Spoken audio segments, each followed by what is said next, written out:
คันสต็อปก็มีตัวแดงปั๊บมาหมดนี่เขากลมนะเราทั้งเราแขนให้แก่เจ้าพอสิ้นจบพิธีไปแล้ว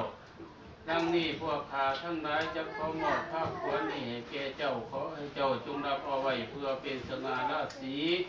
ขอให้เจ้ามีคุณงามความดีหอดเท่าตาโตเท่าถึงเท่าลูกๆเก็บได้ดิเก็บอะไรไปเก็บอะไรก็อะไรลูกเข้าใจพริกกินหนุนมันถูกได้สดชนที่เราคนเราเนี่ยผลิตได้นี่จะมาด้วยมันนั่นนะขาดมันดูว่าอะไรไปนั่งแน่ไปเลยทำมันกินเขากินน้ำยังเด็กน้อยนั่งแน่ย่ายังไหวไม่ต้องไปย่าคิดเลยกระลางได้อยู่แบบเยี่ยวไส้หลายอยู่ไปก่อนค่ะทำไมไม่ได้ที่เหมือนกันนี่มันบอกว่าเดี๋ยวเราขึ้นมาหลายลงกระลางแบบไม่ใช่ก่อนโรงงานบอก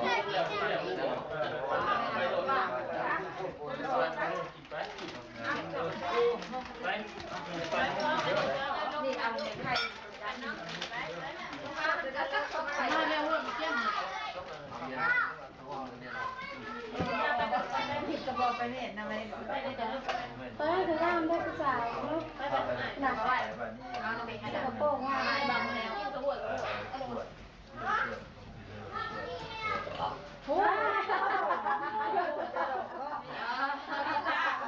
ก็ที่ลงปากเราเนี่ยนะแ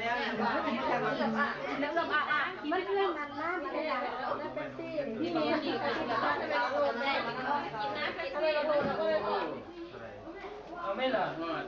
14-15 ปีเบิ่งอะไรแล้วนี่จอยแขวนอายุ14-15 ปีเบิ่งอะไรเฮ้ยจำเอากันคุณาเลยคุณาจึงหัวแซ่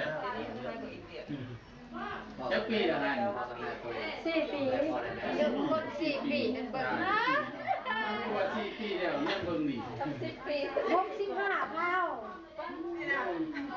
แล้วก็ถ้าเรากินอะไรของล่ะเขาไอ้อะไรมาเนี่ย4 ปี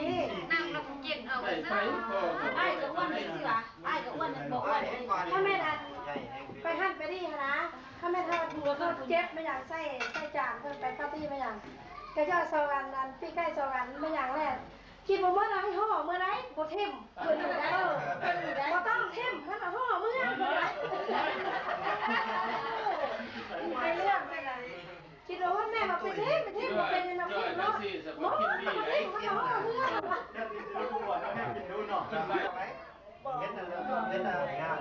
ท่านมาจะให้กินจะน้อยตักให้เธอน้อยตักกับเมื่อก่อนมันกินจะเมื่อกินมาเมื่อเช้าถ้าแม่บอกกินถ้าเป็นนี่จ่าสวดซามนะแต่กินมาเมื่อแม่ชื่อมาเมื่อไปไหนจะพูดกันนั่นนะคุณเมื่อคุณว่าเลยเรากินได้ซีรีส์ข้าวด้วยมันก็ใหญ่จะใส่หมดกินได้เมื่อกินเยอะๆทอดด้วยนุ่มได้วัดธรรมดาเลยจนก็อยากกินบุญอยากเป็นบุญเรื่องเอาขึ้นไว้หลังตู้เย็นพ่อเนาะขึ้นเสื้อมันเอ็นเรียบแล้วกินแล้วกันว่าบนทีวีพ่อลูกมาเห็นยืดดังพอคนที่ดูเป็นเพื่อนก็ได้เขาอี้ไปยังตู้เย็นเซโร่นี่รับไม่แค่เกี่ยวกับคนแบบปีนขอบก็เรื่องเอาดิดิเคยตุ้ยเลยคนจะน้อยสิมันได้หรือบ่มาไหมคนลงได้พอก็แบ่งคนเลยตุ้ยมาได้ครับหัวมือมาจะลุกมาได้ตุ้ยได้ไงเลยนั่นกินข้าวเลยชอบทำอะไรได้แต่แห้งมาเอาปี10 ปีเราไม่ต้องการแล้วเราจะต้อง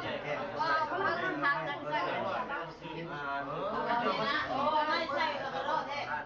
เอาไปเล่าอยู่นี่แหละใช่ใช่ใช่มันจะเป็นยังใช่รถ เยียดแข้งขวบแค่นั้นไม่เป็นที่ล้มแล้วล้มแล้วจะสะอ่อนเนาะ แต่โซ่เนี่ยมันเป็นตาได้กินเนื้อกินแห้งลูกข่อยแขนทอนี่ เพราะวันนี้จะโทรอันนั้นละอันออกข้างไหนกันรู้จักเป็นทังสันน่ะเอามาให้หนึ่งกินหมดแล้วก็วาแล้วหมดแล้ว เป็นฟืนเป็นไฟเลยแต่กันกินหน่อยเอาไปไว้ตู้เย็นก็ไปเที่ยวก็ไข่เอาอยู่เลยกินมื้ออิ่มมันให้ส่ง ไอ้น้องกับไอ้เพิ่นก็กินแบบนี้คือกันบ่ กินอยู่นี่ไอ้ เพื่อว่าใหญ่ให้ไปผู้ใดล่ะ ไอ้ผู้ปกคนผู้ที่ชอยมันบอกว่าใด มีแต่คนที่สองว่าใหญ่เลย ไอ้ผู้ปกเราเลือกเมาลิ้นเกมนี่เอามาเลี้ยงไว้เบิ่งน้ำแน่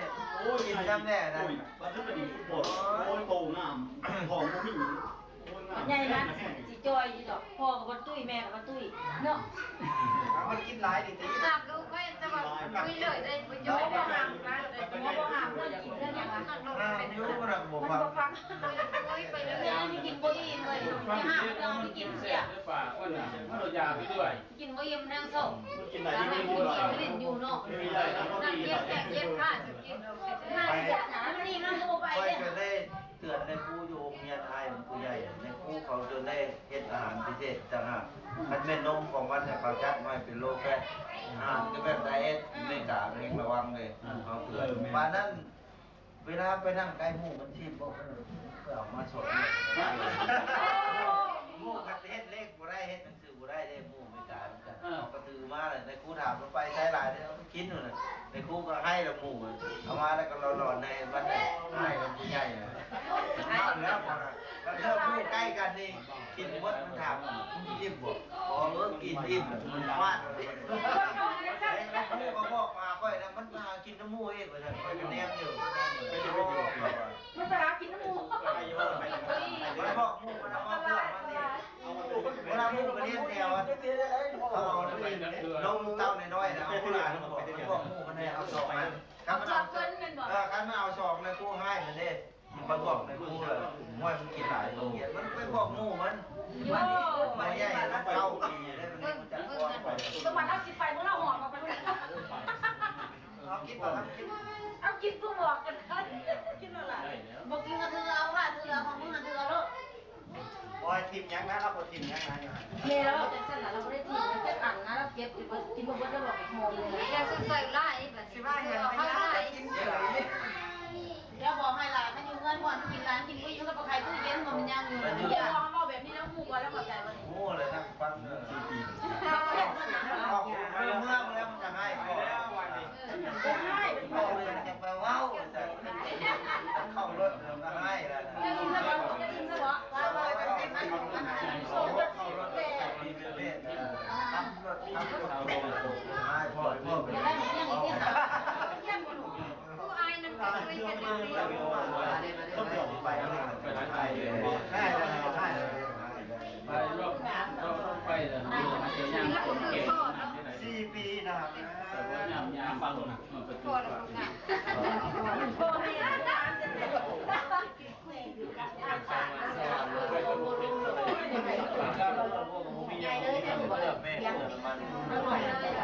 เอาแรกกล้องนะเอาเปิดขึ้นน้ำตาเปิดจะได้เดี๋ยวมันจะแทกกันได้ส่งเสียหัวผมแตกแล้วลูกคันยู เจ้า เมือง เจ้า เรา เจ้าไม่ได้เขาเจ้าจะ เอาผ้า เจ้าหนึ่งซึ่งเป็นคนแบบ ไม่ใหญ่ไหมเป็นไปไป 4 ปี